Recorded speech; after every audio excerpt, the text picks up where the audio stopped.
Oke, hai semua. Kita jumpa lagi di pelajaran Bahasa Indonesia. Nah, sekarang kita tetap ya materi kita yaitu di fabel. Nah, oke, tapi sekarang guru akan menjelaskan lebih detailnya lagi mengenai fabel. Oke, Bu Guru jelaskan ya. Oke, yang pertama yaitu Bu Guru akan menjelaskan tentang ciri umumnya. Nah, ciri umumnya ini fabel itu adalah tokohnya itu pasti para binatang. Terus watak tokoh para binatang digambarkan ada yang baik dan ada yang buruk, seperti kayak watak manusia ya.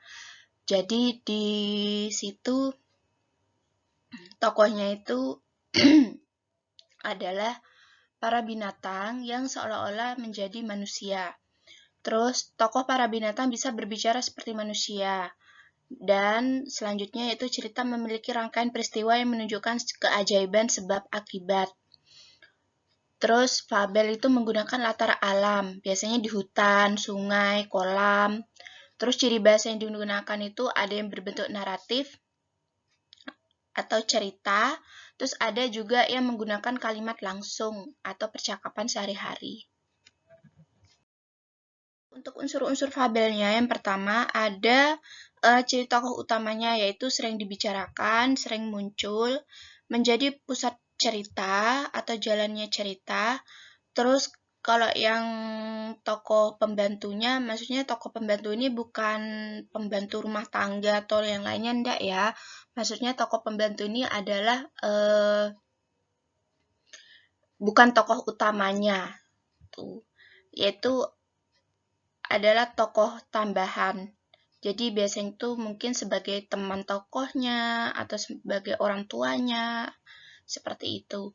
Atau juga bisa jadi seperti tokoh antagonisnya di sana atau tokoh yang mungkin jahat.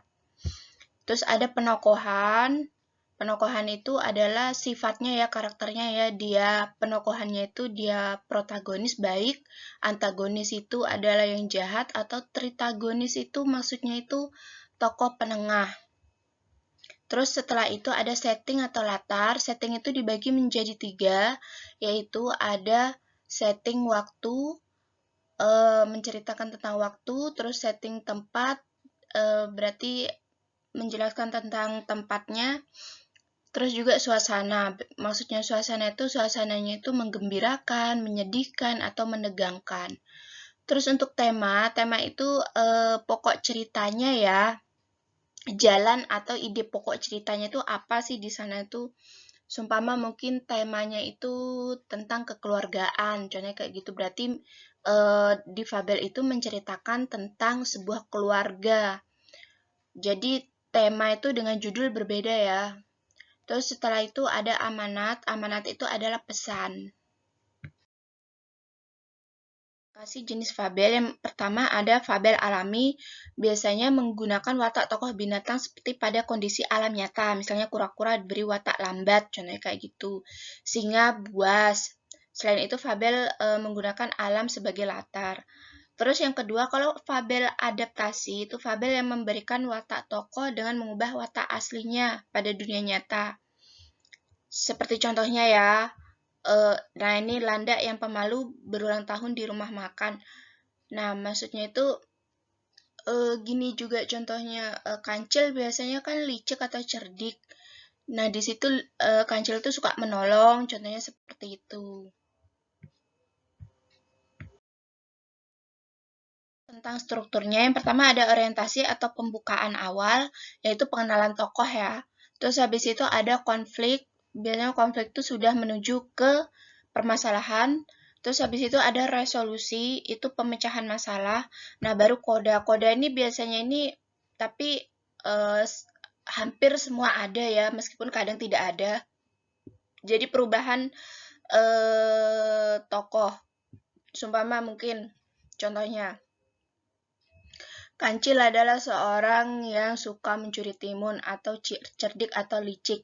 Tapi dia setiap mencuri timun itu dia tidak pernah ketahuan oleh para Pak Tani.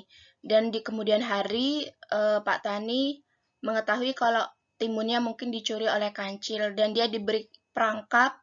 Terus setelah itu Kancil terperangkap di perangkap Pak Tani dan dia menyesali perbuatannya dan mungkin setelah itu dia tidak mau mencuri lagi. Nah, contohnya seperti itu. Terima kasih. Sekian penjelasan dari Bu Guru. Semoga kalian paham apa yang telah Bu Guru jelaskan. Sampai jumpa.